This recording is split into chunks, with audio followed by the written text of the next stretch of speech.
The range card was wrong, and every man on that platform knew it. 40 feet up on the old loadout tower, where the gypsum works had once dumped crushed rock into trucks, the steel deck held the heat from the day before and gave it back through the soles of their boots. Lieutenant Colonel Roy Denham had the laminated card in one hand and his binoculars in the other, and he kept looking from one to the other, like the numbers might change if he was patient. 1,600 and change, he said. To that notch. 1620, said Chief Nick Barrow. He didn't lift his glasses. He'd been looking at Black Pan Ridge for 2 months, and he could have drawn it in the dark. And they've been building in it for 3 weeks. Rock in front, rock over the top. You can drop mortars on that all day, and you'll do is make gravel. Air. Air is an hour out, and the plateau's been throwing dust since Tuesday. We had the birds down 2 days last week. Barrow finally lowered the glasses. Sir, that hole is the one place on this ground nobody can touch. That's why they picked it. Emmett Pike had come up the ladder behind them, with a coil of wire over his shoulder, because in 22 years of keeping other people's generators alive, he had never once climbed anywhere empty-handed. He squinted east at the rimrock, then down into the bowl where the wash cut its dry channel past the wire. This whole bowl holds its breath, Pike said. 10 minutes either side of 5:45. Does it every morning. Has since they poured the footings on this thing. Barrow said, That's fascinating, Emmett.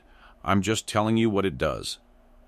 Denham folded the card and put it in his pocket and went down the ladder, and Barrow went after him, and neither of them looked at the fourth person on the platform, because she had been standing there the whole time, and neither of them had registered her arrival.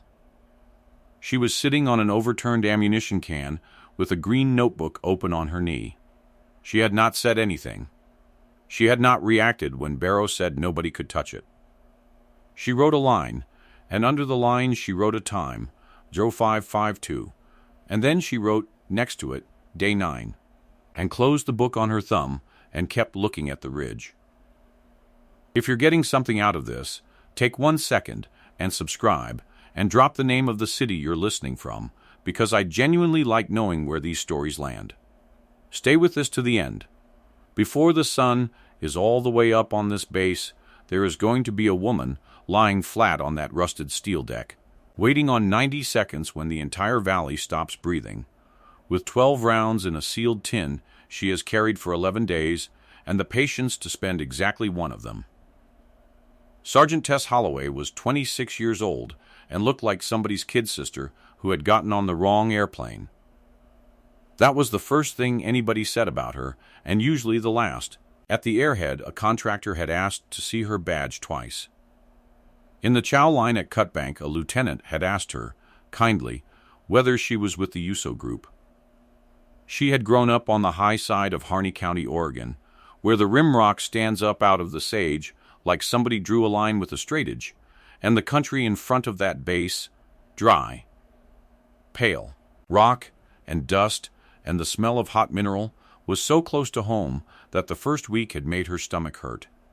Her mother, Verna, ran ground squirrel and coyote control for 4 ranches out of a 1994 Ford with a fender that didn't match. It wasn't a talent in that house. It was piecework. It was 2 cents a tail and a fuel receipt.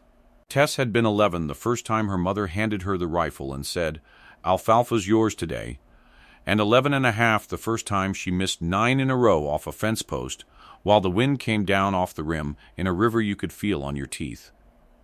She remembered the exact way her mother had squatted next to her, gone through a whole cigarette without smoking it, and then said, "You're wrestling it. You can't wrestle it. It weighs more than you." A hawk went over. Verna pointed her chin at the sagebrush below the rim, where the tops had gone from leaning to standing straight up. "There. See how it quit? Wind's got a door in it. Twice a day that door stands open. Anybody can shoot through an open door. The whole job is being ready when it is." Tess had asked how long the door stayed open. "Long enough," her mother said. "Not long enough to go get your jacket." Verna Holloway did not approve of the Army. She had said so at the kitchen table, on the phone, at Christmas, and once in a parking lot in Bend, loudly enough that people stopped loading their groceries. She had taught her daughter to shoot to keep a calving ground clear and a paycheck coming, and she considered every other use of it a theft. There were 14 months at a stretch when they had not spoken. At Cutbank, nobody knew any of this, because Tess did not tell people things, and because her file said, on the first line, attached, recon troop, marksman, AUG, and nobody at that base had ever read past a first line in their lives. She had been going up the loadout tower every morning at 4:30 for 11 days. She took a thermometer reading, a pressure reading off a little brass barometer that had been her mother's, and then she lay on the deck with her cheek on the cold plate and wrote down what the air did to the loose flashing on the north upright, which ticked when there was any movement at all and went silent when there wasn't. She wrote what she smelled, diesel and hot dust when the air came down off the rim, and something else, mineral and older, when it turned and came up out of the wash. She wrote the minute the sunlight coming down the west wall of the bowl touched the floor of the wash. On the 9th morning, it touched at 0551, and the flashing went quiet at 0552, and stayed quiet for 104 seconds. The other thing she carried, and did not talk about, was $4,800. When she was 19, she had worked the counter and the loading dock at Keene Hay and Feed in Burns for a man named Harlan Keene, who was 60 then and had a way of saying no that made you glad you'd asked. She had a truck with a rod knocking and a hospital bill for 2 nights she barely remembered. And she had a recruiter in Bend who would take her in April. Verna had said if she was old enough to sign a contract, she was old enough to fix her own truck. Harlan Keene had paid the truck off and paid the hospital and driven her to Bend himself, 2 hours each way, and stopped at the Dairy Queen on the way back like it was a normal Tuesday. He had never once mentioned it. Not in a card, not in a phone call. Not the 2 times she'd come through town in uniform and stood in his store and bought a soda she didn't want. She had the money now. She'd had the money for 5 years. It sat in an account she never touched, and every year she moved it and never sent it. Because sending it meant writing something on the memo line, and anything she could put on that memo line was a sentence about how a man who was not her family had helped her leave, and her own mother had not, and once that sentence existed in ink somewhere, it would be true forever. She had drafted the letter 11 times on the backs of range cards and burned all 11 in the burn barrel behind the ops hut. The SEAL troop at Cutbank called their plywood building the barn, and on a Thursday afternoon in the barn, Chief Nick Barrow stood up in front of 19 men to walk through the ridge problem, and Denham said, "We've got a shooter attached, by the way. Holloway, she's been up on the tower every morning." Barrow turned around and looked at the back row, where Tess was sitting with her boots crossed at the ankle. "Her," he said. "Chief, no, I'm asking." "That's," he gestured, open-handed, generous, taking the whole room with him. "She's the sniper? That's the shooter?" He laughed first, the way he did everything first, and the room went with him. 19 men laughing in a plywood box, laughing the specific laugh of people who are relieved to have something easy after a long week.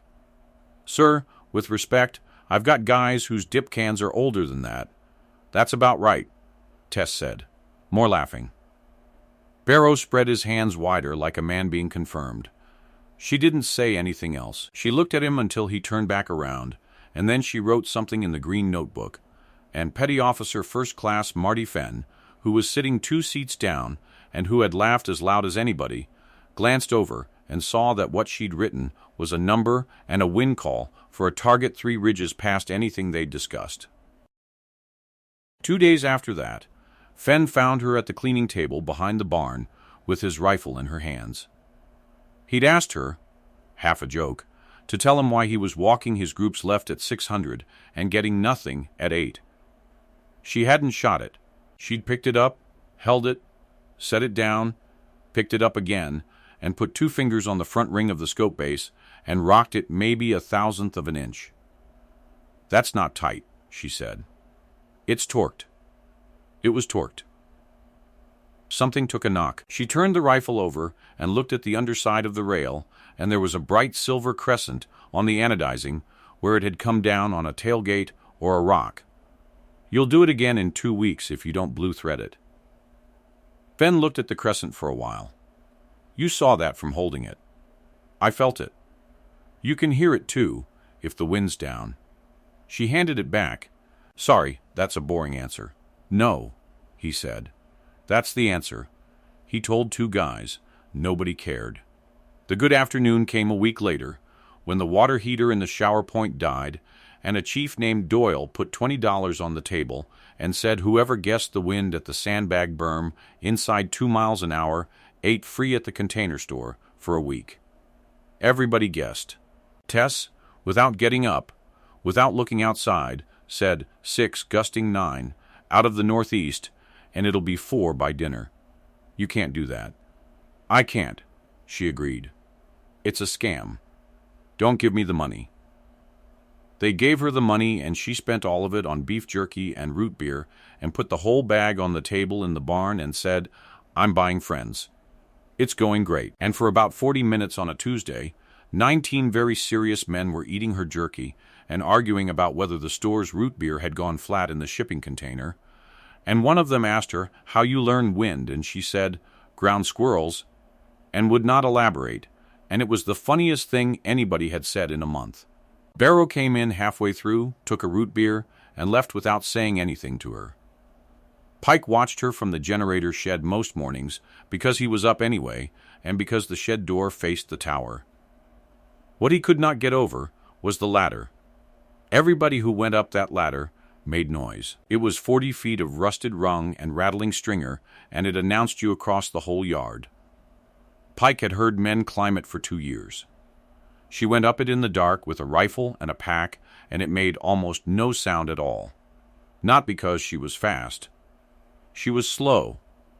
She put her hands and her boots on the parts of the rungs that were up against the welds, every time, without looking, and the ladder never got a chance to ring.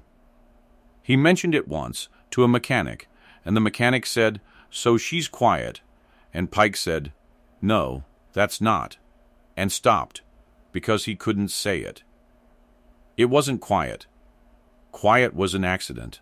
This was something else, something that had a name he didn't know, and the closest he ever got to it was telling his wife on the satellite phone that there was a girl on the base who touched things in the right place the first time.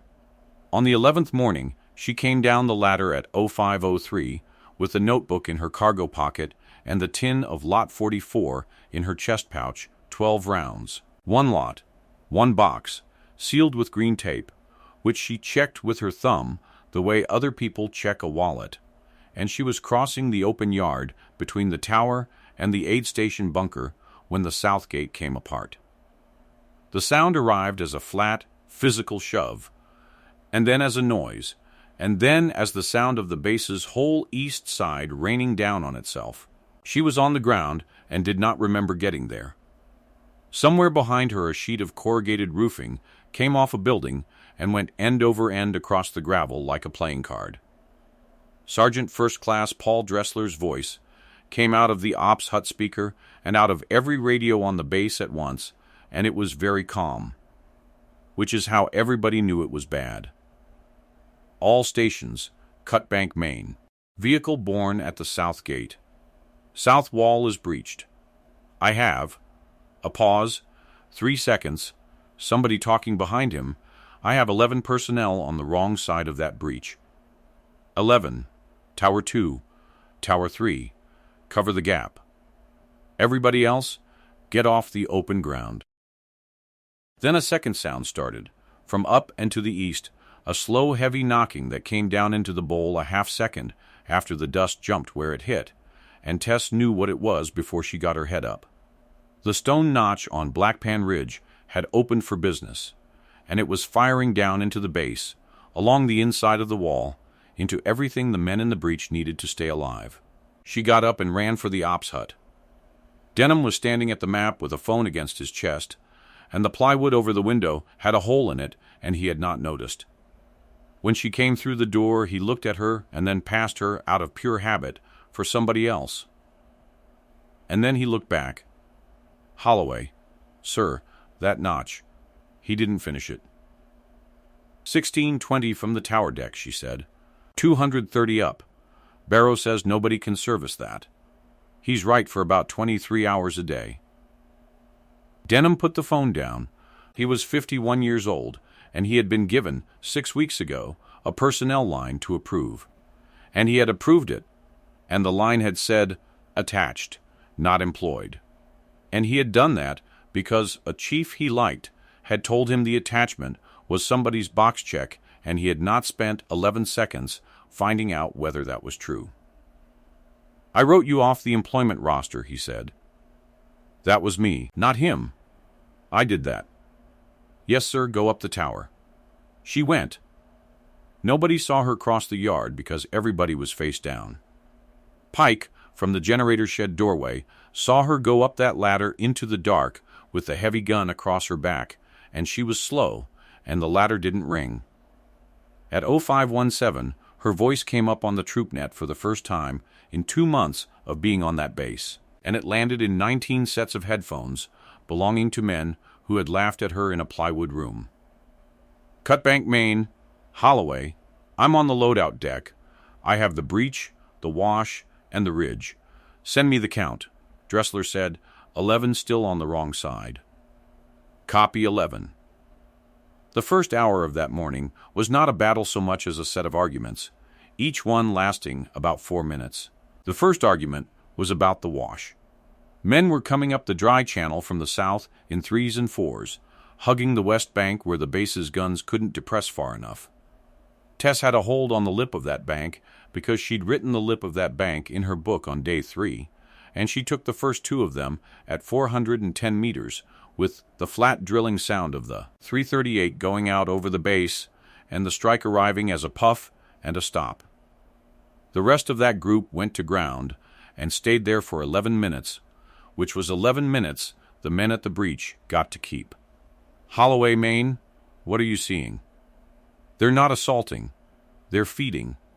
Somebody up on that rim is telling them when to move. The second argument was about Tower 3. The heavy gun on Blackpan Ridge fired in 6-round groups, and it fired them well. And at 0529, it walked a group across the sandbag lip of Tower 3, and Tower 3's gun stopped. There was a specific quality to it, one machine going quiet, while every other noise on the base continued exactly as it had been. Tower 3, Maine, nothing. Tower 3, Cutbank, Maine. How copy? Nothing. Dressler said it 4 more times in a voice that got flatter each time. Tess pressed her transmit bar.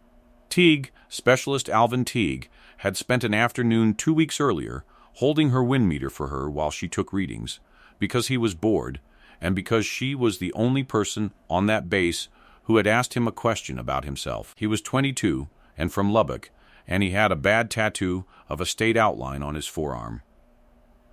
Teague, this is Holloway. Say something. The channel did the thing channels do, the small breathing hiss of an open circuit with nobody in it. Alvin. She heard her own voice do something she didn't like. Alvin, key it twice. She counted. She got to 30 and made herself stop counting because counting was making it worse, and then she counted anyway, and at 51 seconds she took her thumb off the bar and put her cheek back down on the stock, and there was a taste in her mouth like a penny. Her mother's voice arrived in her head, uninvited, at the exact wrong moment, saying something about a heifer that had gotten into the barbed wire in 2009. She let it come and pushed her eye back into the glass. The third argument was about her. At 0534, the notch on Blackpan Ridge found the loadout tower.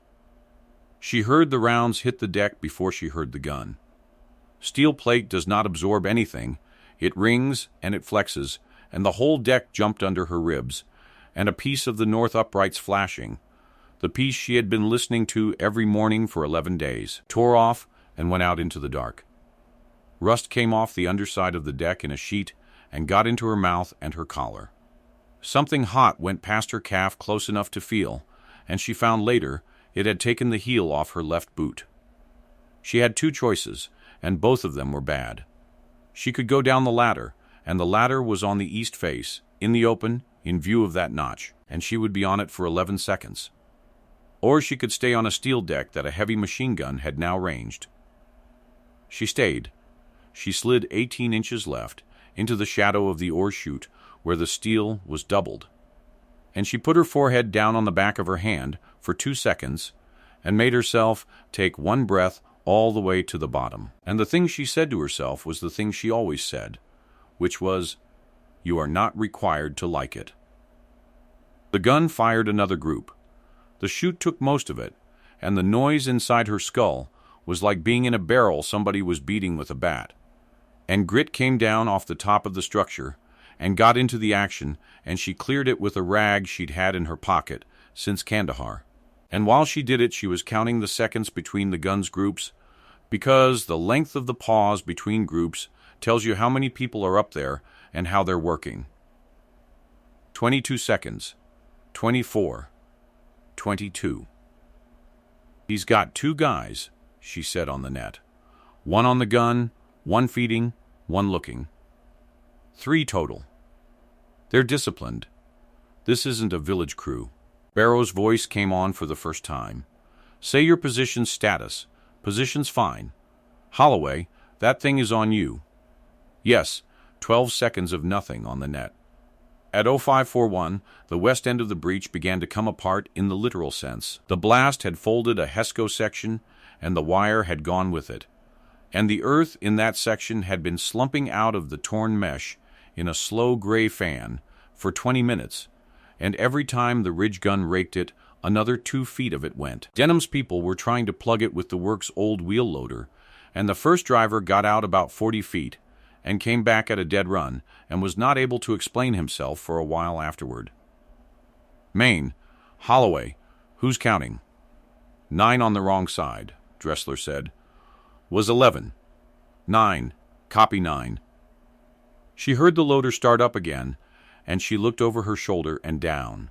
And it was Pike in the seat, 58 years old, no armor because his hadn't been issued in 4 years, driving a machine that was worth more than his house, straight into the gap with the bucket up like a shield. She said, on the net, "Somebody get Emmett out of that loader." "Nobody's getting Emmett out of that loader," Dressler said. The fourth argument was the worst one, and it was not about shooting at all. At 0546, she came down the ladder. She did it because from the deck she could see, in the gray light at the north edge of the breach, one of the 9 lying in the open 20 meters short of the revetment with an arm moving, and because from the deck she could do exactly nothing about it. 11 seconds on the ladder. She counted them, and they were the longest 11 seconds of her life to that point, and the ladder rang the whole way, because she went down it fast, and the sound of her own boots on that steel was the loudest thing in the world. Nothing hit her. There is no reason for that, and there was no reason for it that morning. She crossed the open ground in a line she had chosen the day before, without knowing why she was choosing it, behind the fuel berm, through the gap in the T-walls, along the low side of the drainage, and small arms from the wash worked the gravel to her right the whole way, snapping and skipping, and one round went through the sleeve of her shirt without touching her. It was Fenn in the open. Of course it was Fenn. She got a fistful of his drag handle and put him behind the revetment in 3 heaves, and he came around while she was cutting his sleeve. "Holloway, don't help." "I'm not helping." She got the tourniquet high on the arm and turned it until he made a sound, and then a full turn past that, because half of what kills people is being polite. She packed the second one under his plate and got the seal on and held it while it stuck. Her hands, which 40 seconds earlier had been holding a rifle steady enough to put a round into a 9-inch space at 400 meters, did all of this quickly and gently and without a single wasted motion. Hey, he was gray. Am I going to live? She could have said a lot of things. You've got both tourniquets on. You've got a pulse I can feel at your wrist. The bleeding stopped 40 seconds ago, and the bird is 31 minutes out, she said. Yes, he shut his eyes. Okay, Marty, what's in Nebraska? What? You told the room. 40 acres. He almost laughed and it hurt him. 160. Sandhills, no water on it. His eyes came open. I got a driller says he'll come out. 3 years he said that. Every time he can come out He moved his hand a little. Meaning all of it. Meaning the whole ocean and the desert and the plywood. So make him come out. Yeah, say it. I'll make him come out. Good. She put his own hand on the dressing and pressed it down. Push. That's your job now. Don't get promoted. She left him with a corpsman named Ruiz and went back across the yard and up the ladder. And going up it, she was slow again. And the ladder didn't ring. At 0549, Chief Nick Barrow had been at the North Revetment for 11 minutes with 3 men and no way to move, watching the ridge gun cut the ground between him and the breach into strips. He knew exactly what it cost him, and he did it anyway. He keyed the troop net so 19 people could hear it. 6 seconds of open channel before he could get the first word out. Everybody counted them. Dressler, in the ops hut, actually watched the second hand. Cutbank, Maine. This is Barrow. His voice had sand in it. I need Holloway. Dressler said, Say again? I need Sergeant Holloway on that notch. I've got 9 people who can't move, and I can't put anything on it. Nobody can put anything on it. A breath. I need her. And in 19 headsets, in a plywood building, and behind 3 revetments, and in a bunker full of wounded, men who had been in a room on a Thursday heard the chief who had laughed the loudest ask for the kid by name. Her voice came back without any color in it at all. Holloway copies. Everybody, stop shooting at the ridge. Say again? Stop shooting at it. Every round you put on that rock tells him he still needs to keep his head down, and I need him working. Tell your guys. Nothing at the ridge. Maine, what's my count? 7 on the wrong side, Dressler said. 7, copy 7. Give me 3 minutes. She got the tin out of her chest pouch and broke the green tape with her thumbnail. 12 rounds, 1 lot, 1 production run, all of them weighed and measured at Fort Benning 11 months earlier, and carried in that tin through 2 countries, because at 1,600 meters the difference between 1 lot and another is 1.5 feet of vertical, and there is no such thing as 1.5 feet at 1,600 meters. She took 1 out. She put the other 11 back and closed the lid. Maine, Holloway, relay this to Chief Barrow so he knows what he's waiting on. She set the round on the deck beside her, in the little rust hollow where she'd been setting things for 11 mornings. There are 2 winds in this bowl. All night the cold air comes down off Blackpan and goes out through the wash, right to left across my line. 10, 12 miles an hour. Under it, down here, the air's coming up out of the wash the other way. 2 winds, opposite directions, on the same bullet. That's why nobody can hit that notch. It's not the range. You can't solve 2 winds. Barrow's voice, so what changes? The sun comes up. The light comes down the west wall of this bowl, and when it touches the floor of the wash, the ground starts making its own heat, and the downhill flow quits before the uphill flow starts. There's a gap in between where the whole thing goes dead. Not light. Dead, nothing moving anywhere in the column. Dressler, because somebody had to, how long is that exactly? On the 9th morning, it was 104 seconds. Yesterday, 96. You've been timing it. Every morning, for 11 days. Barrow said, and you can tell when it happens from up there? You can see that? I don't have to see it, Tess said. I feel it here.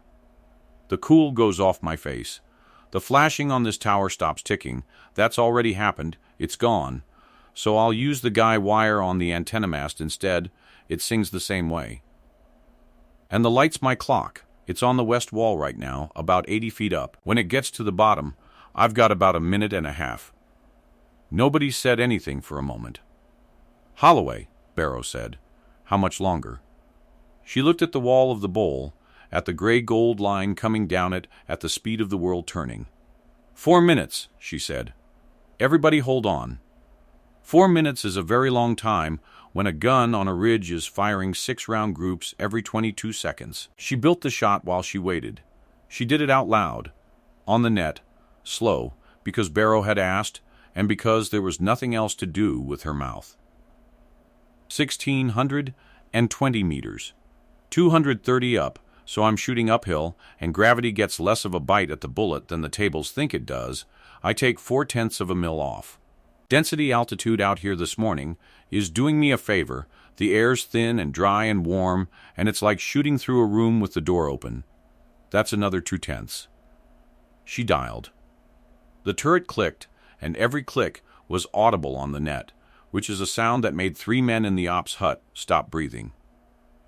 Spindrift at this range walks the round right about 8 inches. So I'm holding a hair left of the notch, not on it, and the round takes 3¼ seconds to get there. 3¼ So whatever he's doing when I break the shot, he has to still be doing it a full 3 seconds later. Which means what? Said Barrow. Which means I don't shoot at him. I shoot at his rhythm. He fires a group, he stops for 22 seconds, and in that 22, he's up on the gun with his shoulders in the embrasure, resetting the tripod. I break it at the tail of his group. He's in the same place 3 seconds later, because he's always in the same place 3 seconds later. He's disciplined. That's what's going to do it. The light came down the west wall. 80 feet, 60, 30, main, count, 7 on the wrong side. Copy 7. The light hit the floor of the wash and spread along it like water finding level, and for maybe 15 seconds nothing happened at all, and she thought, with a lurch that went all the way down through her, not today, of all the mornings, not today. Then the cool went off her left cheek. It didn't fade. It stopped, the way a fan stops. The guy wire on the antenna mast 12 feet to her right had been singing a thin, steady note since she came up the ladder, and the note dropped out of the world. The dust hanging over the breach quit drifting west, and just hung there, suspended, going nowhere, a gray sheet standing in the air. The whole bowl went so still that she could hear a man shouting somewhere on the far side of the base, individual words, from 400 meters away. She said, "Doors open." Nobody asked what that meant. She chambered the 1 round from lot 44. She got behind the rifle and let her body do the thing it had been doing since she was 11 years old on a fence post in Harney County, which was nothing, no adjusting, no settling, no last little push. Her heart was going hard, and she waited it out. 3 beats, 4, and it came down the way it always came down. The ridge gun fired. 1, 2, 3, 4, 5, 6. She broke the shot on the tail of the 6th, and the rifle came back into her shoulder, and then there was nothing to do. 3¼ seconds is not a long time. It is, however, long enough to think a complete thought, and the complete thought she had was that her mother would be up right now, 4 in the afternoon in Oregon the day before, standing in a barn with her back to a wall she'd never repaired. 1 second, the sound of her own shot rolling out across the base and starting to come back off the west wall. 2 seconds, the dust still hanging over the breach, not moving, the bullet somewhere out over the wash at the top of its arc, higher than the tower, higher than anything. 3 seconds, somebody on the net starting to say her name and stopping. Nothing appeared to have happened. Then a small pale smudge lifted off the rock inside the notch, a half a bucket of dust that came out and hung in the dead air the same way everything else was hanging, and did not blow away, and stayed there like a mark on a wall. And the gun on Black Pan Ridge did not fire again. Nobody cheered. That was the strange thing. Later, when people told it, they always put a cheer in, and there wasn't one. What there was Dressler in the ops hut saying, "It's off. It's off," and Barrow's men getting up off their faces at the north revetment, and the base's whole sound-changing register the way a room changes when a machine you've stopped hearing shuts down. There was still fire out of the wash. There was still a wheel loader stopped in the middle of the breach, with its bucket up and its engine running, and Emmett Pike on the ground beside the left rear tire, not moving much. Tess went down the ladder for the second time, and did not count the seconds. She had, in the cargo pocket of her trousers, a blowout kit and a pair of trauma shears, and a second tourniquet she had not used on Fenn. And she went out into the middle of the breach in the open with 60 people watching her from behind cover, and not one of them able to follow her. 22 meters of gravel. She heard it before she felt anything, the flat crack and snap of rounds going by, and the different sound of the ones that hit the loader, which rang, and the ones that hit the earth, which just stopped. She kept her eyes on Pike's boots, because his boots were the part of him she could see, and she needed a thing to go to. Halfway there the air pressure changed, and something took a divot out of the ground ahead of her, and threw gravel into her shins, hard enough to draw blood through the fabric. She did not go down, and she did not speed up, because speeding up in gravel is how you go down. She got to the far side of the tire, and put her back against it, and Pike said, without opening his eyes, "You're supposed to be up the tower." I was. The wound was high in the thigh, right where the leg becomes the body, which is the place a tourniquet cannot help you. She got the shears through his trouser leg, and she packed it, both hands, hard, all of her weight over her locked arms. And Pike made a noise she would hear again for a long time, and then went quiet and said, conversationally, Okay, Emmett, look at me. I'm looking. You're going to hate the next 10 minutes. I already hate them." She held pressure for 11 minutes in the open. Not behind a wall. Behind a tire. Rounds came into the loader's counterweight the entire time, and each one went through the steel and the seat frame and her sternum as a single hard note, and twice the engine coughed, and she thought it was going to die and take the shape of the machine's shadow with it. She could not go flat, because going flat meant taking her weight off her hands. So she knelt up in it, high, in view, with her shoulders squared to a wash full of people who wanted her dead, and she counted out loud for him, because she had nothing else to give him. 100, 99, 98, and Pike swore at her steadily in a mild voice all the way down. Barrow came the last 5 meters at a dead sprint with a litter and 2 men, and did not say a word to her. And they got Pike out, and the whole way back across the gravel she was still holding pressure, with one knee up on the litter rail, like a woman riding a runaway cart. Then she stood in the aid station doorway, with somebody else's blood, dried to both forearms up past the elbow, and keyed her radio, and said, "Cut bank main, Holloway, rim position is out." 1 round expended, requesting somebody get eyes on that notch before the light changes, so we can confirm. Dressler said, "Main copies. Also, I'm going to need a boot." That was all of it. That was the whole report. She sat down on an ammunition can outside the bunker and put her hands on her knees, and they started shaking about 90 seconds later, both of them, hard enough that she pinned them under her thighs and sat on them and looked at the middle distance while a corpsman went past her twice without seeing her. Dressler's voice came over the speaker on the ops hut wall. "All stations, Maine, everybody's accounted for on the north side. Count is 0 on the wrong side. 0. Somebody in the bunker behind her said, "Who was that on the ridge?" And nobody answered, because everybody knew, and because saying it out loud would have required a kind of sentence that nobody there had.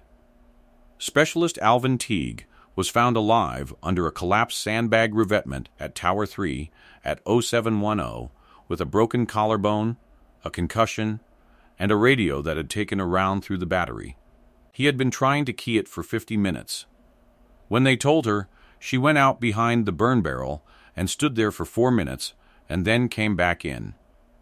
9 bodies were counted on the rim and in the wash by the end of the day, and 6 of them were hers, and nobody at Firebase Cutbank ever mentioned that number again. Major Owen Trask came in on the 3rd day with a folder and a laptop, and the specific expression of a man who has been sent to find out whether somebody has been lying. He was not a villain. That's worth saying. He was a careful officer from the task force's operations section who had been handed a storyboard containing a claimed engagement at 1,620 meters on a hardened position in defilade by an attached augmentee, and who had been told by two separate staff colonels that the number was probably a typo. They put him in the barn with a folding table. Tess came in with the green notebook, the tin, and a boot with a heel that had been repaired with 100-mile-an-hour tape. Sergeant Holloway. "Sir, you're—" He looked at her, and stopped, and did the thing everybody did, which was glance at the door in case somebody else was coming. 26, she said. It comes up. Trask decided to be honest, which is the only reason the rest of it went the way it did. I've got a distance here that doesn't happen. I've got a target with rock overhead and rock in front. I've got a shooter with no employment authorization on the roster. And I've got 19 witnesses who all give me the same 3 sentences, which frankly is its own problem. He opened the folder. Help me. Which part? Start with the distance. She put the notebook on the table and turned it around so it faced him, and opened it to day 1. That's the range to the notch from the loadout deck. Laser, 3 separate mornings, 3 different atmospherics, 1621, 1620, 1620. That's the elevation difference off the survey stake by the fuel point, which is stamped. You can go look at it. That's temperature, that's pressure, that's the times. Trask turned a page, then another. Then he stopped turning pages and started reading them. The book had 11 mornings in it. Each morning had the minute the sunlight touched the floor of the wash. Each morning had the minute the loose flashing on the north upright stopped ticking. Each morning had a duration written in the margin in a different pen, because she'd used whatever was in her pocket. 96, 104, 88, 111. What am I looking at? Trask said. Every morning that bowl changes its mind about which way the wind's going. Between the two, there's a window with nothing in it. That's the window. And you're telling me you waited for it. I'm telling you there was no other option. If I'd shot at that notch at 5 o'clock, I'd have missed it by 9 feet and told them exactly where I was. He sat back. The problem I have is that this is the kind of thing people say afterward. Yes, sir, everybody's a genius in the after-action. Yes, sir, so what's the... He stopped, because he had gotten to the last written page before the morning of the attack, and there was an entry dated 11 days before the attack, in pen, in a book with numbered pages and no gaps, that read 0552 plus 3 104 sec. If the notch ever has to be serviced, it happens here. 1 round, lot 44. Anything else is a waste of a lot. Trask read it twice. You wrote that before. Day 9. Why? Because that's the job, she said. Somebody was going to have to shoot at that hole eventually. I wanted to know what the answer was before somebody asked me the question in a hurry. There was a knock, and Barrow came in without waiting and put a plastic bag on the table and a photograph next to it. The bag had 6 pieces of brass in it. The photograph was of a stone notch on a ridge with a small, bright crater on the inside face of the left-hand wall. Chief, Trask said, who are you? Barrow. I walked the wash and the rim night before last. By yourself. There was nobody I could ask. Trask looked at the brass, and at the photograph, and at the notebook, and at the woman across the table with taped boots and blood-colored crescents still under her fingernails, and he closed the folder. Well, he said, that's the fastest I've ever been wrong about something. Fenn didn't fly out that day, because the dust came off the plateau in a brown wall at 2 in the afternoon and put every rotor on the ground until morning.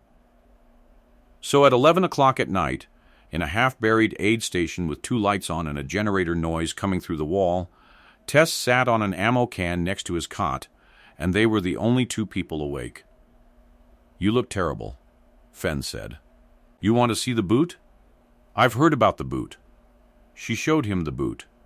It was a genuinely bad repair. He was quiet a while, and then he said, Ruiz told me you were out in the middle of the breach on your knees for 10 minutes. 11. Nobody could get to you. That was the idea. That's not an idea, Holloway. That's... He gave up. The generator ran. Somebody 2 cots down turned over. I want to tell you something, she said, and then I want you to forget it. Okay, when I was waiting for that window, and the light hit the bottom of the wash and nothing happened for about 15 seconds, she stopped. She looked at her hands. I was relieved. You were what? I was relieved. Her voice did something on the second word, and she hauled it back. For about 10 seconds, I thought, it's not going to turn today. The wind's not going to quit. And I felt this, lightness, because if it doesn't turn, it's not mine. If it doesn't turn, then everybody who dies out there this morning dies because of the weather and not because I was too slow or held wrong or had a bad round in the chamber. She was crying by then, which she had not done in front of another human being since 2019. 9 people were lying out there in the open, Marty, and part of me wanted the door to stay shut. Fen didn't say anything for a while. When he did, he set it to the ceiling. You know what I was thinking about? Out there in the dirt? No, I was thinking, I hope somebody comes, and I hope it's not me that has to be brave. He turned his head. That's it. That's the whole thing I was thinking. And I've got a trident on my chest, and 11 years in. That's different. It is not remotely different.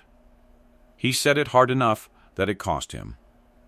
Tess, you had 10 seconds where you hoped it'd be somebody else's fault, and then the wind quit, and you did it anyway. There is no version of a person that's better than that. That's the top. There's nothing above that. She sat there and let it be quiet. 40 seconds, she said eventually. What? That's how long that was. You should know, since you're going to tell people. I'm absolutely going to tell people. At 3 a.m, she found Pike awake in the corner of the same bunker, with his leg in a fixator and a splint on the wrist he'd broken getting out of the loader seat, drinking apple juice out of a can like a man in a diner. Sit, he said. She sat. You want to ask me something? Pike said, and you've been circling it for 2 days. So ask it. You put a machine worth $300,000 in the middle of a breach. That's not a question. Why? Pike thought about it seriously, which she appreciated. Because I've been on this ground for 2 years, and I knew that gap was going to open there and not anywhere else, and because I'm the only person in that yard who can put a bucket where I want it. He drank some juice, and because nobody was going to ask me. Nobody asks the generator guy.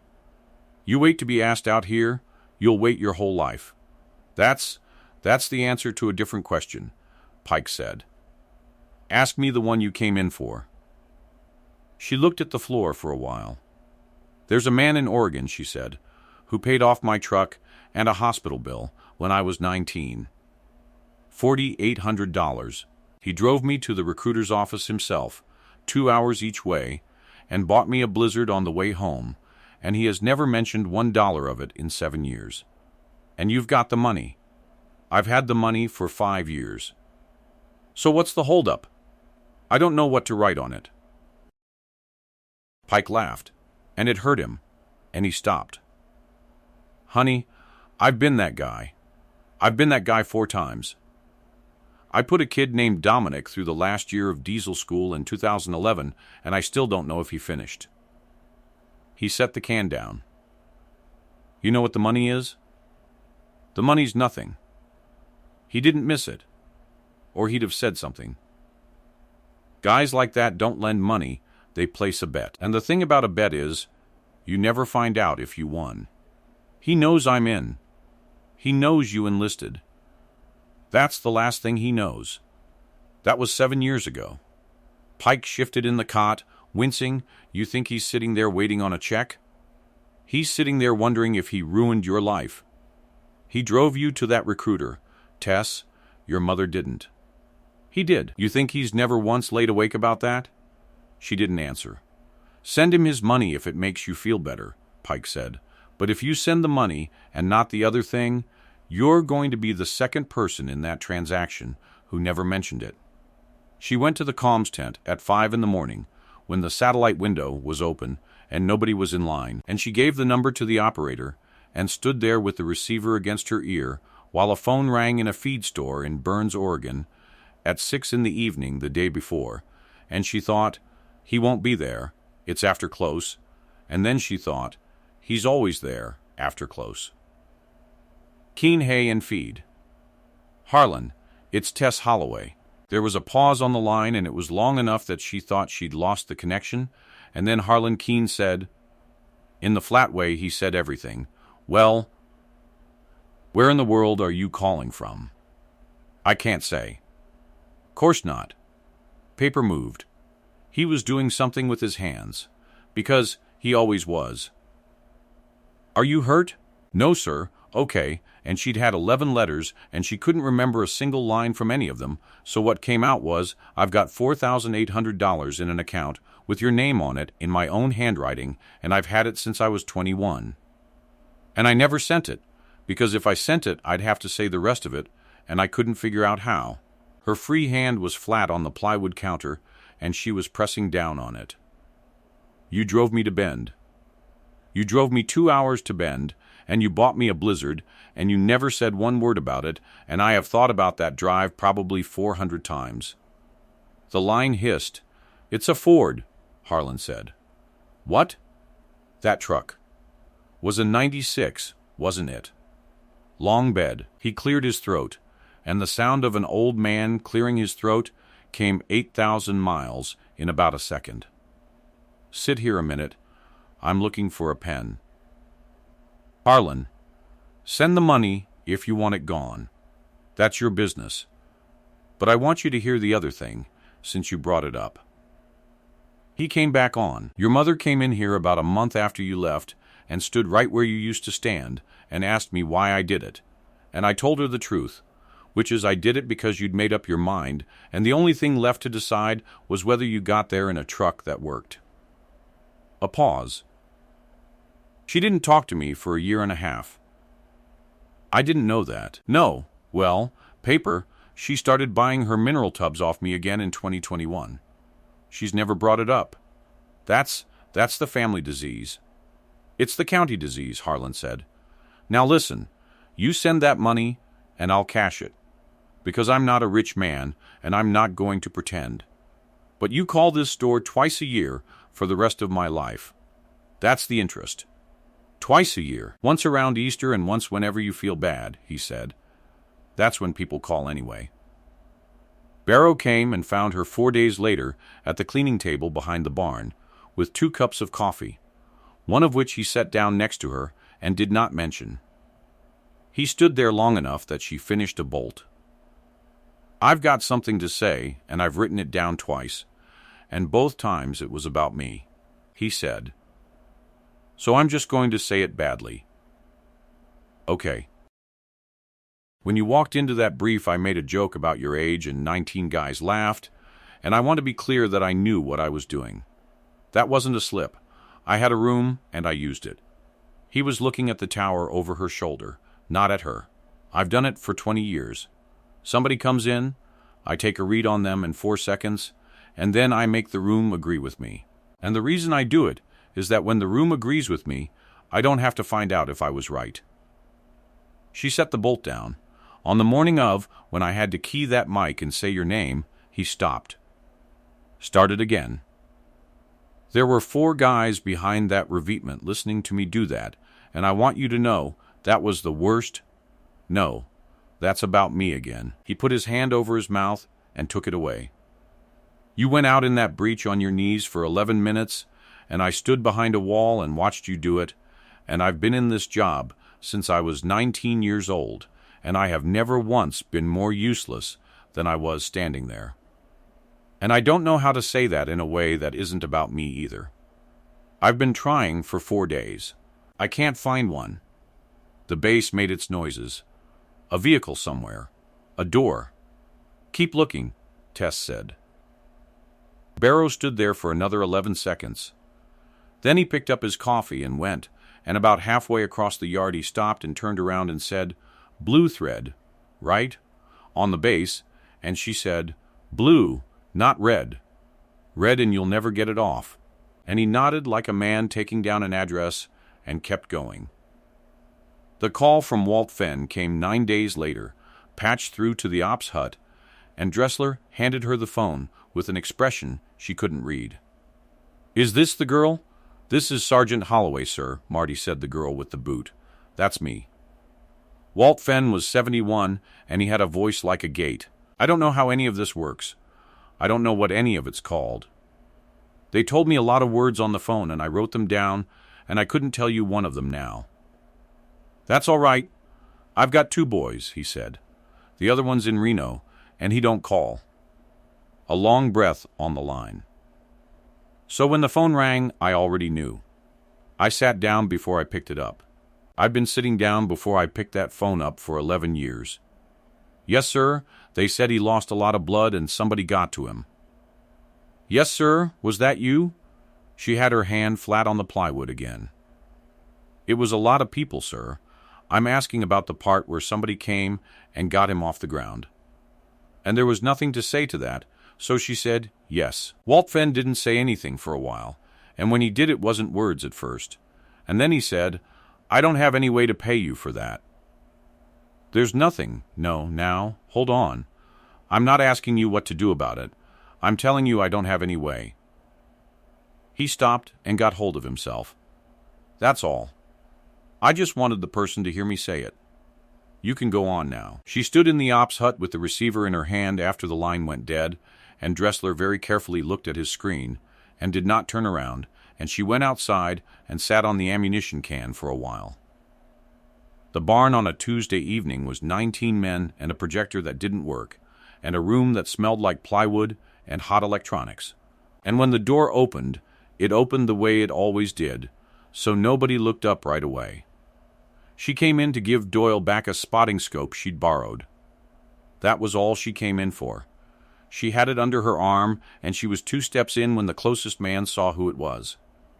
What happened after that took about 4 seconds, and none of the men in that room ever agreed on the order. The first face to change was a young petty officer named Cade Sims, who had been mid-sentence about a card game and who simply stopped talking, which made the 2 men next to him turn around. The second was Doyle, who put his hand flat on the table. Barrow stood up first. He was farthest from the door, and he had to push a chair back to do it, and the chair leg dragged on the plywood with a long, ugly sound, and everybody heard it. And there is a specific cost to being the man who makes that noise in a quiet room, when you are also the man who laughed loudest at the same person in the same room 8 weeks earlier. He paid it. He stood up straight, and he did not say anything, and he did not look away from her. Then the 2 beside him, then the whole back row all at once like a wave hitting a wall, and then Doyle, and then a first class in the corner who was on the phone and stood with the phone still against his ear and the caller still talking. 19 men, in about 4 seconds, on their feet in a plywood room with the projector fan running. Nobody clapped. It was completely silent for a length of time that Sims would later swear was 30 seconds, and that was probably 9. 2 of them could not look at her, and looked at the table instead, and one of those 2 was crying and pretending to check his watch. 3 of them could not look at anything else. Doyle's chin was going, and he had his jaw locked to stop it. Denham was standing in the door behind her because he'd walked over with her, and what Denham saw was the back of a 26-year-old sergeant's head as she stood absolutely still with a borrowed scope under one arm. She said, "I'm just returning this." Nobody moved. She set the scope on the nearest table, very gently, the way she set everything down, in exactly the right place the first time. She said, "Thank you, Doyle," and she turned around and went out, and the door shut, and the 19 men stood there for another few seconds, and then sat down all at once, and for about a minute nobody could get the conversation started again. Denham followed her out into the yard. "That personnel line," he said. "The one that said, 'not employed.' I signed it in about 4 seconds because a man I liked told me you were a box somebody was checking. I never opened your file. I'd have seen a school seat at Benning and 140 hours of observed employment, and I'd have seen it in 9 seconds." He handed her a folded page. "That's rescinded. And I've put your name in for the troop's permanent attachment with a letter that says what I just said to you in those words with my signature on it, and it's going to a full colonel who's going to ask me questions I'd rather not answer." She looked at the page. "Yes, sir, Sergeant, sir." "Don't let me be the last one who does that to you," he said. "You're going to spend the next 15 years walking into rooms." They took Pike out on the same bird as Fenn a week later, on a stretcher, complaining, and Tess walked out to the pad with him because he asked her to. "I figured out what it is," Pike said, over the rotor noise. "About the ladder." "What? You touch things where they're strongest. First time, every time. You did it with that ladder for 2 months, and I couldn't work out what I was looking at." He was gray and cheerful and full of morphine. "Everybody else grabs the middle of the rung because the middle's where your hand goes. You grab it by the weld. Nobody taught you that. My mother taught me that." "Then, your mother's the smartest person in Oregon, and I'd like to meet her." "You would not." Pike laughed, and it hurt him, and he swore. Then the crew came for the stretcher, and he grabbed her wrist with his good hand and held on, and said the thing that everybody at Firebase Cutbank had been trying to say for 2 weeks, and that not one of them had been able to get out, including the officers, including the chief, including the major with the folder. "You were the only one who did the homework," Pike said. "That's all that was. Everybody stood on that tower and looked at that ridge and said it can't be done. You went up there 11 mornings in the dark and found out when it could be done, and then you sat on it and didn't tell anybody, because nobody asked." "Emmett, no. That's it, that's the whole thing," he said. It wasn't a miracle, it was 11 mornings. 14 months later, on the 3rd of October, the wind came off the rim above the Holloway Place in Harney County, Oregon, at 4 in the morning the way it had every night since anybody had been keeping track. Tess was up at 10 to 5 because she was always up at 10 to 5 now. She fed, and she broke the ice off nothing because it was October and warm. And she stood at the corner of the barn with a cup of coffee, while the light came down the rimrock, gold along the top, and then gray, and then gold again lower, the way it had come down the west wall of a bowl 8,000 miles away. At 2 minutes to 6 the wind quit. Not slowed. Quit. The cool went off her face, and the loose tin on the barn's north corner stopped ticking, and the whole draw went so still she could hear a truck on the county road 4 miles off. She put the cup down on the fence post and went inside.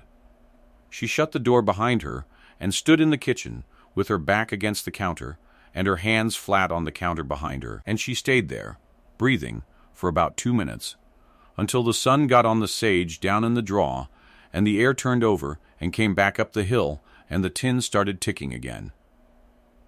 Verna Holloway was at the stove, and had been for 20 minutes, and did not say one word about it. She poured her daughter more coffee, and pushed it across, and went back to the eggs.